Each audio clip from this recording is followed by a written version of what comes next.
good day mga katikalon. Dito naman tayo sa ating panibagong video tutorial. Lahat yung pag-set up ng KLCIS voucher system sa Umada Cloud. Mga gumagamit ng TP-Link Umada. Ito na po yung tutorial para sa inyo.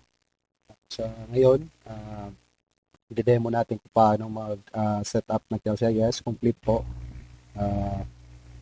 Kaya nito, may ginawa tayong template na naka-upload po ito sa ating GitHub. So, ito po ang step-by-step tutorial.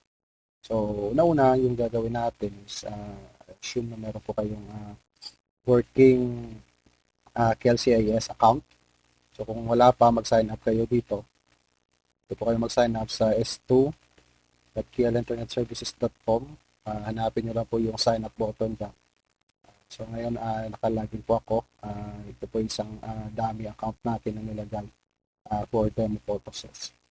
Okay, so kung meron na po kayong account, i-secure yun lang po yung KLCIS API key kasi gagamitin natin ito mamaya. As well as mag-login na kayo dito kasi mag-import tayo ng voucher. No? Pero bagong lahat, kung wala pa kayong account sa KLCIS at kaka-sign up po pa lang, I encourage you to set up your KLCIS account. Meron po tayong customization ito po. Ilagay nyo na po yung hotspot name nyo dito at may preview po dito na lalabas. Ito po yung page na lalabas sa success URL. No? Pwede nyo po ma-debrand ito. Mag-upload na kayo ng custom logo nyo ito. At itong custom message, kagaya nito, balitan nyo lang. Saka yung message ninyo sa inyong mga client after the purchase. Ito po. So, ito din po yung lalabas sa SMS message na gamit ang semaphore. Sample po yan. Lalabas po yung hotspot name dito. Okay, so ang next natin na gagawin is mag-login kayo sa inyong Umada controller. So kung hardware man or cloud, isang setup lang din po yan. No? Wala po tayong limitation. Same lang po yung process. Okay, so may ginawa ko ditong site na KLCIS. So ito po yung demo natin. Mayroon ako isang AP na kung saan yung aking cellphone. Ito po. Ang cellphone ko is connected sa ganitong IP. Okay, so ang next natin na gagawin is set up natin yung portal. Okay, portal. Pero bagong lahat, kailangan po muna natin gumawa ng voucher code. Okay, so alam niyo naman kung paano gumawa ng voucher code sa inyong Umada. So kung hindi niyo pa alam, meron po tayong dito settings. Ito po. Punta kayo sa settings. Punta kayo dito sa profiles. I mean sa authentication. Dito na po sa portal. Click nyo lang po itong action, edit. At meron po tayong voucher manager. Okay, voucher manager. Ibig sabihin, sa portal na ito, makaka-generate kayo ng voucher code. Okay, so ito na po yung voucher manager, labas po ito. So, gagawa po tayo ng mga voucher code. Pero yung ginawa ko dito is since na latest po yung hotspot management software natin, nag-generate na po ako ng mga voucher code dito. So, tignan natin kung anong mga voucher code na na-generate ko. Okay. Tayo sa voucher code. So, meron akong 66 unused voucher. Meron akong 5 pesos saka 20 pesos na ginawa. Okay. So, ang gagawin natin is gagawa na ako siguro ng 10 peso voucher. Yun na lang yung ating gagawin. So, punta tayo sa voucher group. Naglagay tayo ng pangalan dito. 10 pesos. 11 pesos. Check ko muna, no? Check. Correct. PHP 10. So, maglagay tayo ng length. So, gawin natin 8 para ma-secure. At depende na sa inyo, no? Sa latest hotspot management software, ito po yung 5.13, 0.22. meron po ng code format na English letter. So mas maganda kung gumamit kayo ng English letters kasi po as per permutation o sa mga pag-hack po, is kaunti lang po yung combination ng number kasi. So, gagawin natin. Lagyan natin ng English letter. So, maglagay po tayo ng amount. Ilang voucher code ba ang gagawin natin? So, 50. Sa type naman, siguro ito, limit usage count. Dito tayo sa limit online users. So, gawin natin isa. Okay. Ibig sabihin yan is isa lang yung makakagamit. Siguro ito, voucher duration at by time. So, ang 10 pesos, siguro gawin natin tong 5 hours. 5 hours. 5 hours yung 10 pesos. So, yung rate limit, gumawa na ako ng profile ng 5 Mbps. So, yun na yun. So, ito, sa price, 10. Pero tayo dito na 5 hours internet. Okay, click natin save. Yun. Gumawa na tayo ng bagong voucher. Ito. So, yung gagawin natin is i-download natin yung mga voucher codes. Okay, so, since na naka-site tayo, hindi po natin ma-export ito kasi wala pa tayong export option. So, yung gagawin natin, especially sa mga uh, naka-adapt lang sa mga nagpo-provide ng uh, online controller, so ganito, ito lang po yung makikita niyo. Pero kung owner kayo ng controller, meron pong export option. Okay, since yung demo natin is naka-site, so yung gagawin natin is ito-download natin ito pa isa-isa. Okay, so ito lang yung gagawin natin. No? Click natin ito. Punta tayo sa details. Ito po yung mga voucher code. Ito po. Since wala pong export option, yung TP link, no, medyo mahirap mag-export ito.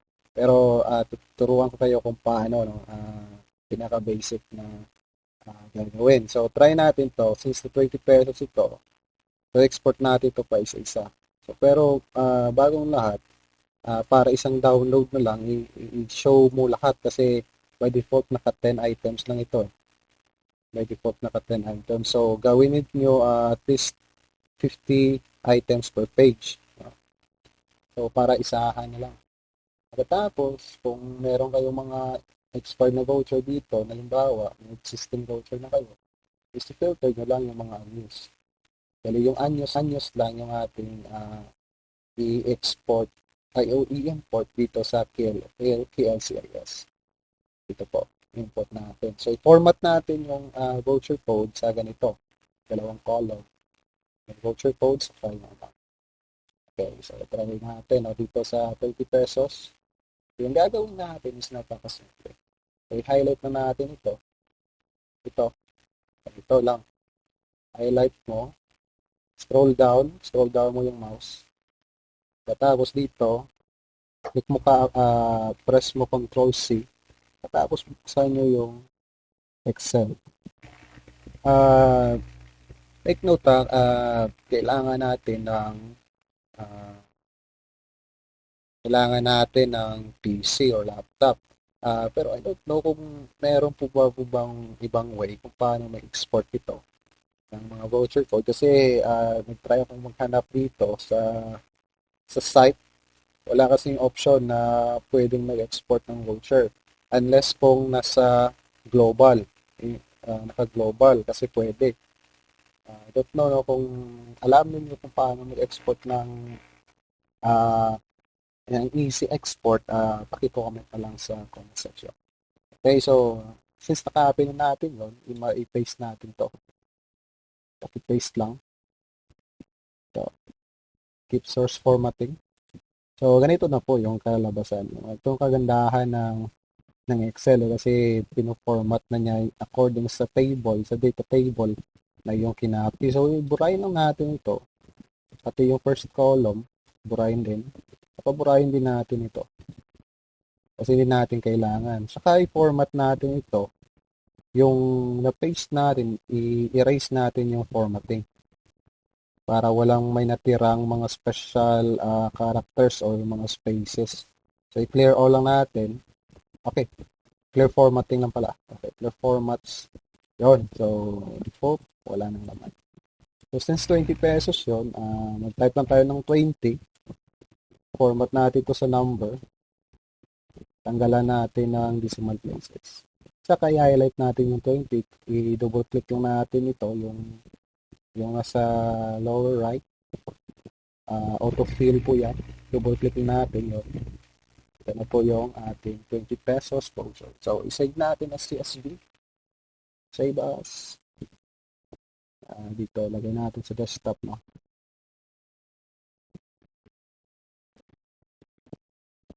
Desktop ba? Okay, desktop. Ito, piliin nyo, yung CSV, delimited. Lagay natin 20 pesos. Okay, tapos isave. So, ganito lang din po yung gagawin natin sa ibang voucher code. So, gagawa tayo ng bago, Control N, at dito po tayo ulit. So, halimbawa, itong 5 pesos, meron akong dalawang activated na voucher, 50 items. So, kopyahin din natin to. Tignan natin yung unused. Saka 50 per page. So, 48 lahat. Ito. 48 records yung lumalabas. So, kopyahin natin ulit from the top. Scroll down. So, kailangan yung mouse ninyo may scroll down. Merong roller na pang scroll down kasi hindi ko pa na-try na sa mga walang pang scroll down. Kung pwede. Okay. So, paste. Baka lang tayo dito sa A1. So, paste. So, ganyan lang ka-easy. So, delete nyo lahat yung ito. Itira nyo lang yung voucher code. Pati na yung row 1. Tapos, i-format nyo ulit. I-clear nyo to. Clear formats. Saka lagay nyo yung price. So, 5 pesos yun. Ito. 5 pesos. I-format natin sa number. Tanggalan natin ng decimal places. Okay. Yung mga nagsasabi na mahirap daw yung mag-format nito, hindi naman po mahirap. Napaka-generic po ng PLCIS. Dalawang column na naman yung kailangan. So, fill natin ulit. Okay. Ito na 5 pesos. Saka save. Save natin ulit sa desktop. No?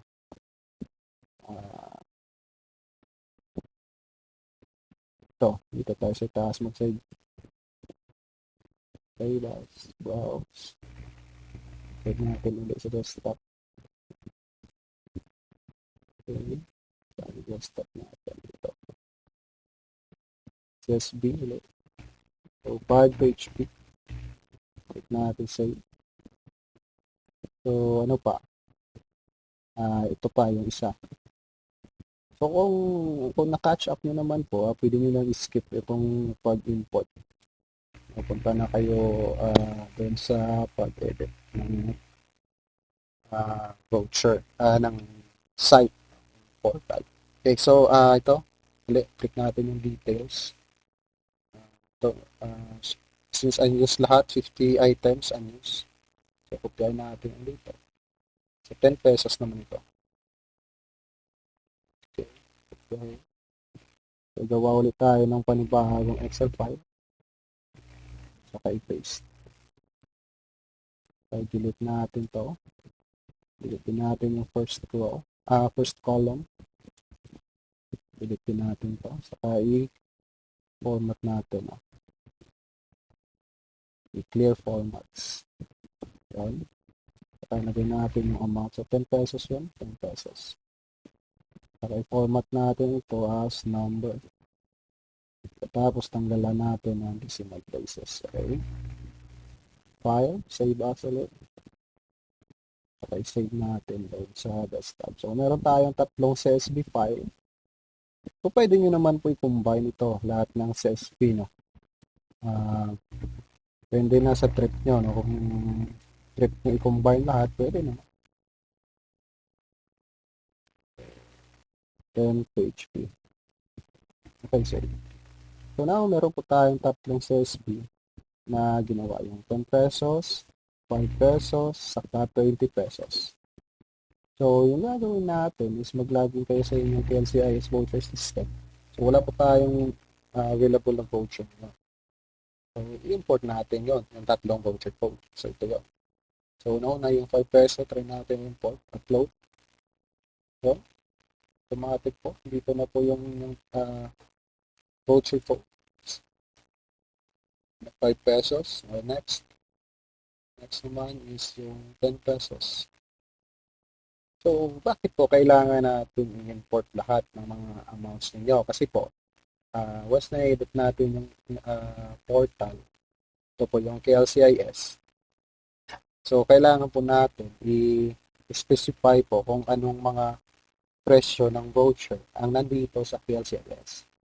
Kasi po, kung wala po kayong, halimbawa, meron kayong 25 pesos dito sa KLCIS sa portal, no? Pero wala kayong 25 pesos na na-import. So, ang mangyayari po is lalabas po yung error. Mag-error po yan pag nag-click ng buy now. So, ibig sabihin po, yung amount na dapat na ilagay ninyo dito mamaya sa pag-edit ng cost ng portal is tugma po sa amount na nandito sa inyong PLCIS dashboard. Okay? Kung po ba? So, import din natin yung 10 pesos. Okay? Dito na yung 10 pesos. Next is yung 80 pesos. So, click natin. Yun. Ito na. So, overall, meron tayong 116 entries. So, huwag nyo naman po ramihan. Okay na po yung paunti-unti. Halimbawa, 100 voucher codes per amount. Kasi po, hindi naman po yan mabilis maubos eh. Siguro, abuti ng 2 months o 3 months pa yan bago maubos. Depende kung marami ba yung bumibili sa inyong site. No? Pero meron akong na-experience dito na mga subscribers, KLCIS users din, na minsan sa isang araw is meron silang sold voucher na 50 plus. No? So, 50 plus voucher. So, depende na po yan. Kung trip ninyo ramihan, damihan, pwede din. So, sa pag-filter naman, may ginagawa po akong module na kung anong voucher code na nilagay niyo po dito, automatic po lalabas dito kung ilan po yung natira. Meron pong mga info boxes na lalabas po dito. Parang nick mode. Kaso hindi ko pa po na-implement for testing purposes po yung next week. So, kailangan po yung dumaan sa security mesh so saka po ang pag-test. No? Automatic po kung anong event na-import mo, lalabas po dito. Magpapapilog po yan yung info ng mga vouchers. So, yan po ang antayan nyo sa next update. Okay, so since na-establish natin yung ating mga voucher codes, nilagay na po natin sa dashboard. Next natin na gagawin is i-download po natin yung portal template. Okay, so meron po tayong nilagay dito sa ating GitHub. Ito po yung address. So, i-post po natin na ilagay po natin ito sa video description. Ito. Para po may ma-download niyo. Okay, so ganito lang po yung ating gagawin. So, yung iba is hindi po alam kung paano mag-download sa GitHub. Napaka-easy na po naman. Sa mga baguhan po at hindi alam ang GitHub. So, yung gagawin niyo is ito po yung code. So, yung green na button, click nyo lang po ito. At lalabas po ito.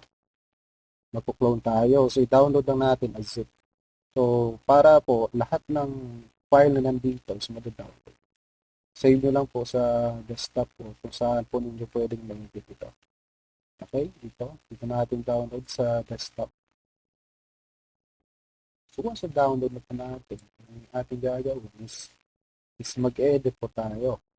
So, yung first natin gagawin is extract. Extract lang. Ayun. Ito na po yung content. Ito po yung portal logo. So, papalitan nyo lang po yung, kung gusto nyo palitan yung logo, ito po yung logo. Kita nyo, no? Itong logo. Ito yun. Yung logo na pipili. So, pwede nyo naman palitan. Yung gagawin nyo lang is maglagay kayo dito ng logo ninyo na same file name kung tamad na kayo mag-edit. So, try natin, no? Maglagay tayo ng same file name. Ito to. Ito tayo sa copy. Meron akong ilagay na logo dito. Okay. Ito. So, lagay natin ang logo. So, gawin natin, kopyahin natin yung file name, yung logo. So, make sure na PNG, ah. So, kung hindi PNG yung logo, hindi yan lalabas. So, delete natin yung default logo. Saka, i-paste natin yung file name ng default logo dito. So ang mangyayari yan is pag-click nyo, yan, lalabas. Kaso napakalaki. So, i-adjust nyo lang po yung logo nyo. Depende sa size na kailangan, no? Kayo na po bahala. So, ang maganda is i-resize yung logo nyo na ganito kalaki. Kasi hindi na natin po nilagyan ng proper position for sizing. So, adjust nyo lang. Siguro nasa yung size nito is 40 by 40. Yung logo ko kasi is napakalaki. Okay. So, next na gagawin natin is mag-edit tayo i-edit natin yung portal. Ito. Edit natin yan. So, dapat meron kayong code editor, ha. So, yung gamit natin is VS Code. Visual Studio Code. Yan po yung ating ginagamit kasi napakaganda ng mga plugins. So, i-drag lang natin itong index.html. Saka po, mag-edit na tayo. So, yung nakikita ninyo na napakaraming, okay, meron pang palang mali, oh. Merong style na walang laman. Delete natin yan. Okay naman yan kasi kahit hindi nyo yung delete. So, tanggalin ko muna yung wrap text, ah. So, Alt-C lang yan para walang wrapping. Para isang linya lang yung makita nyo. So, itong naka-base 64 po, na napakaraming mga characters. Ito po yon ito po yon ito. Yung Multimaya, Shopee Page, GCash, GrabPay. Yan po yung logo na yan. Isang image po yan ito. So, kung gusto nyo palitan, pwede naman. Basta i-convert nyo lang po sa base 64. So, yung ginagamit ko, search nyo lang sa Google yung image to base 64. So, make sure, dapat medyo maliit lang yung file size para hindi po bloated yung hindi po mabigat yung portal. Kasi po, yung ginawa natin portal is naka-base po ito sa default. So, makikita ninyo, grabe ito yung 69 kilobytes lang po yung size ng portal. Napaka-light. So, ang next natin na gagawin is ito. I-edit po natin yung mga amount dito. Okay. Since na yung na-upload natin doon is 5 pesos at 5 pesos, kumplito na pala. Okay? So, gawin natin to 5 hours kasi 5 hours itong lagay natin doon. So, halimbawa, kung meron kayong ibang amount na na-upload doon na CSV, so, yung gagawin nyo, is-copy nyo lang ito. Yung option, saka ilagay nyo dito. So, halimbawa, meron kayong na-upload doon na 50 pesos, so ilagay nyo din dito, 50 pesos. So, huwag nyo pong kalimutan na i-edit yung value. So, yung 50 pesos nyo, 3 days yun. Tapos, naglagay tayo din ng 100. So, 100 din. Tapos, 7 days. 7 days internet. So, yun lang kasimple. Pagkatapos, huwag niyo pong kalimutan yung API key. So, sabi ko kanina na kailangan niyo pong secure yung API key ninyo. So, yung API key, makikita niyo po yan sa API integration. Ito po, yung KLCAS API key. Makikita niyo din po yan sa dashboard. Ito. So, click niyo lang po yung copy. Save lang po yan. Ito po. Pagka na-highlight, naka-copy na po yan. Okay, so copy. Tapos, yan po ang ilagay ninyo dito sa put your KLCS API key here. So, save. At i-save natin. Yun. Tapos na po. Ganyan na po. Ganyan lang po, simple. So, kung ito po yung sabi ko kanina, ito po yung link ng logo. So, kung gusto niyo pong palitan, halimbawa, nag-upload kayo ng custom logo, gawin yung file nyo ng logo.png, pwede din. Pero since tamad ako, gusto ko lang i-rename ko na lang yung logo na ilagay ko doon sa directory. So, once na-save natin, i-close natin to. Pagkatapos, pwede po natin matest dyan, ora mismo, kahit hindi pa naka-upload sa ating Umoda controller. So, click na natin itong index.html, dito na po yung lalabas. Yun.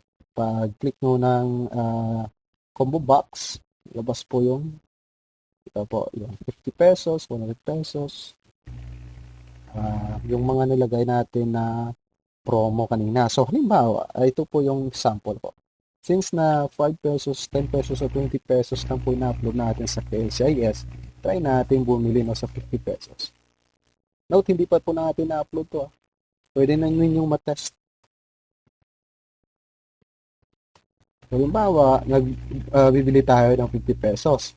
Pero since wala po tayong voucher code dito na 50 pesos, so tignan nyo, sample, nag-search tayo ng 50 pesos, wala pong 50 pesos dito. Klaro. Yung meron lang 20 pesos at 5 ayun, 5 at 10. So, try natin bili ng 50 pesos. No? Yung natin buy, ito po yung error.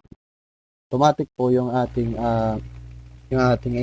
endpoint po mag-respond po yan na wala pong available na voucher sa ganyang klaseng promo. So, ibig sabihin po, working na po yung system. So, makikita nyo din po yan sa transactions. Ito po, dito. Mamaya, kung meron ng voucher. So, halimbawa, maglagay po tayo ng 50 pesos dito. For demo purposes lang. Dami lang to. Ito, 50 pesos na voucher. Ilagay po natin dito. Pwede po kasi mag-create ng voucher eh. So, ito po. So, gumawa tayo ng demo na 50 pesos. Ano po yung lalabas? So, same pa rin. Click natin yung buy now. Yon, nag-proceed po siya automatic sa payment. Ito po yung checkout URL. See, lumabas po yung pangalan ng ating hotspot system. You are paying to Umada hotspot system. So, ang text po dyan, dito po yan ma-edit. So, halimbawa, maglagay po tayo, palitan mo yung hotspot name na demo at i-save. Automatic po, pag checkout, nalalabas dito sa checkout, ito na po yung demo. You are paying to demo. See? Ibig sabihin, alam ng inyong mga client kung kanino sila bumibili ng voucher code. So, pagpasensya nyo lang po ito. Yung pangalan ng CD Prince Perfume kasi po yan po yung registered business natin sa Zendesk. Mahirap kasi magpa-approve. No? Pero currently working, nasa negotiation na yung KLCIS IP solutions po, yung ipapalit dito. Inantay ko lang ang resolution ng Zendesk. So, pwede na magbayad. So, ganyan po kaganda. So, kung example po is naubos po yung voucher code ninyo, so halimbawa, wala na kayong 50 pesos na voucher code, pero daily voucher code dyan, yung mga client ninyo is hindi po makakabili. Automatic po yung system, magpo-prompt po yan na walang voucher code. So, ibig sabihin, hindi po kayo madudugas ng inyong client. That's for security purpose. Yung nasasabi sila, nagbayad ako pesos pero walang voucher code na lumabas.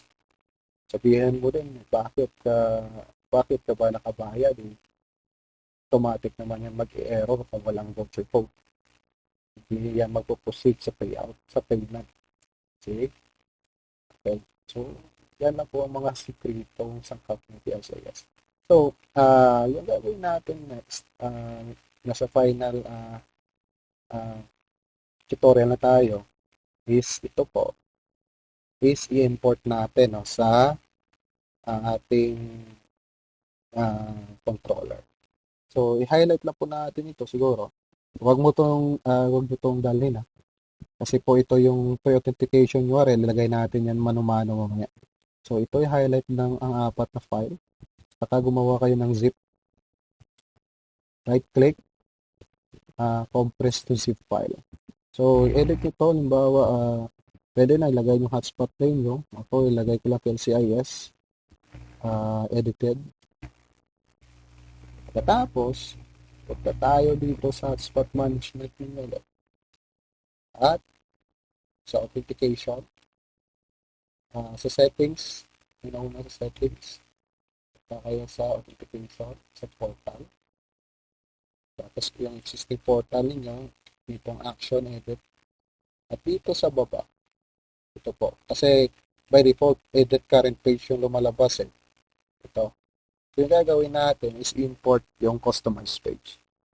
So, import natin, hanapin natin yung na-edit natin. So, ito yan. Hindi pala. Hindi pala ito. So, lagay natin import. Saan yung folder? Hanapin natin ito. Hanapin natin folder. Ito, yung KLC is edited. Saka i-apply. On. So, paano natin malalaman na gumana na? So, refresh natin ito. So, since makita nyo at tatlong option pa lang ito ng promo. So, once i-refresh natin ito, okay, ma-reconnect lang tayo, no? Reconnect tayo. Kaya natin i-refresh. Okay. Yun.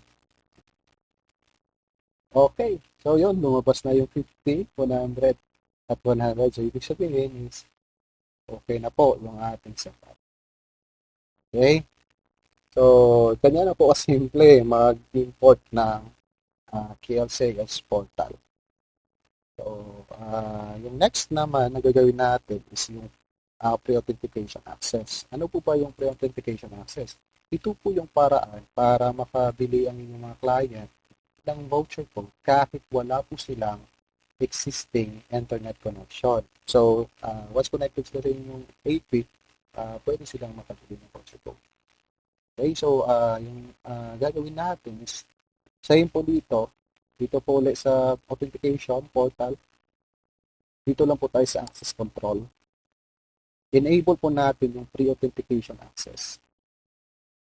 Pagka-enable natin, i-encode po natin lahat ng mga pre-authentication access na nandito po sa na-download niyo. Ito po yun. Ito po yung laman niya. Isa-isahin po ninyo ang pag-add nito. Okay? So, balik tayo dito. Ang gagawin niyo is click nyo lang itong add. So, kung IP po, halimbawa ito, iba nahihirapan no, sa paglagay nito kasi po medyo wala po tayong tutorial pero ito na yun, ito na po yung tutorial. So, halimbawa yung nandito ka na sa IP, so, gahin nyo lang IP, paste ninyo, lagay lang kayo dito ng 24 network. Okay? Saka click nyo po ulit, add, proceed naman kayo sa ilalim. Halimbawa ito domain, click nyo lang URL, lagay nyo ulit, pre-auth access, isa-isahin po ninyo. Okay? URL, so on and so forth. Since nalagay ko na po lahat ng host dito, so no need naman for a demo kasi siguro alamin naman po yan. So ito po yung mga IPs. Okay. So once na set up nyo na, all goods na po. Pwede na po kayong, pwede nyo na po i-implement yung inyong ginawa. So, mag-demo po tayo kung paano bibili. So, wala po tayong internet Wala po tayong internet, wala po internet connection pa. So, kahit mag-try tayo, wala pong internet connection. So, bibili tayo ng voucher code. Okay? Mag-demo tayo na bibili ng voucher code. So, parang ako na yung client. Na bibili ng voucher code na 5 pesos. So, lagay po natin yung number. Click natin yung buy now. Tapos, antayin natin yung checkout ng simple. So, yung na-notice natin sa TP-Link is medyo delayed po yung pag-load ng pre-authentication access. I don't know kung dahil po ito sa cloud controller, pero ito lang po yung na-notice ko. Kung wala pong session, medyo delayed po yung pag-load ng checkout. Pero kung may internet connection naman po, is mabilis naman po ma-open. Okay? Siguro may delay lang ng mga 3 seconds, 3 to 4 seconds. Siguro dahil pinaprocess pa yan ng online controller yung packets na may request. So, click natin yung GCash. So, tingnan nyo, medyo nag-stack up din siya. So, antayin pa niya yung response ng controller. Ito po yung isa kong notice na parang throttled siya kung naka-pre-auth access yung Umada. Pero nagpo-proceed naman po. Siguro yung gagawin lang ninyo is ituruan ninyo yung mga client na antayin yung pag-process ng kung naka-cloud controller kayo. Siguro sa hardware controller, hindi naman po ganito ang delay kung naka-hardware controller kayo. So then click next. So dapat matapos po ng client ninyo ang pag-delay ng voucher code sa loob ng 3 minuto. Okay? Yan po yung gagawin nila 8, 9, 1, 3. Dapat within 3 minutes tapos na po silang bumili. Kasi kapag hindi po na natapos yan, may expire po yung payment link. So click lang proceed. So ganito po yun. Sabi ko meron pang sometimes delay na nangyayari sa pag-process ng cloud controller bago ma-render yung page since naka-pre-auth access siya. Siguro dahil merong comprehensive filtering yung nangyayari sa Umada. Pero I don't know kung sa hardware controller ganito din po ba yung delay. Kaunti lang naman, nasa 3 to 4 seconds. So ito po, pagkahin na natin. So naka-receive po tayo ng text message ng voucher code. So, ang gagawin natin is activate natin. Okay, paano ba mag-activate? So, type na natin ang client string. So, antay lang po kayo maglalagay po tayo ng feature for URL redirection. Kinocode ko na po yan. Okay, so nakapin na natin yung voucher code. Ito po, yung voucher code, UXF0I. So, i-paste po natin dito. So, access lang yung activate natin. Click login. So, okay. So, pag-click mo ng google.com, meron na po yung connection. Meron na po tayong speed test sa fast.com. Connected na tayo. Meron na pa tayo ito. Okay.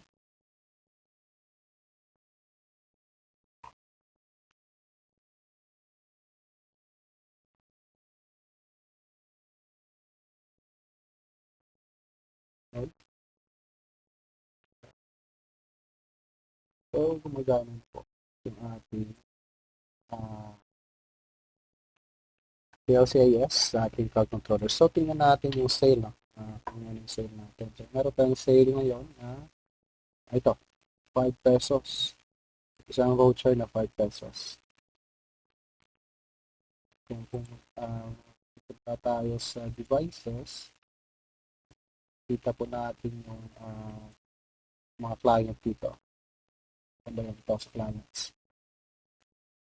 Dito, authorized. Yan, authorized na siya. Kasi nakapaglagay na tayo ng voucher code. Okay? Yung ganito lang ang simple. Kailangan simple yung pag-implement ng process. So kung mga katanungan kayo, pati-comment na lang sa comment section. Mag-DM po kayo sa ating page, pwede din sa ating personal Facebook account. Hanapin na po ninyo yung KLCS Voucher System. Mag-join kayo sa group. Kung mayroon kayong katanungan na ibang katanungan, pwede po kayong maglagay ng issues dito sa ating repository. So, marami po tayong repository na nilagay dito. Meron po tayong sa 1.5. Meron po tayong repository at tutorials at Wi-Fi 5 soft at Adobe Soft. Yung Adobe Soft po natin is working po kahit low versions ng Adobe Soft. Kasi yung latest ng Adobe Soft na meron din silang e-payment is para po yun sa 5.1.5. Yung atin po is working po kahit nasa version 4 ka. Ayan po kaangas na ating system. So, Hanggang sa muli, ingat po kayo. Paki-like, subscribe, share ng ating video at magandang araw po sa lahat. Thank you.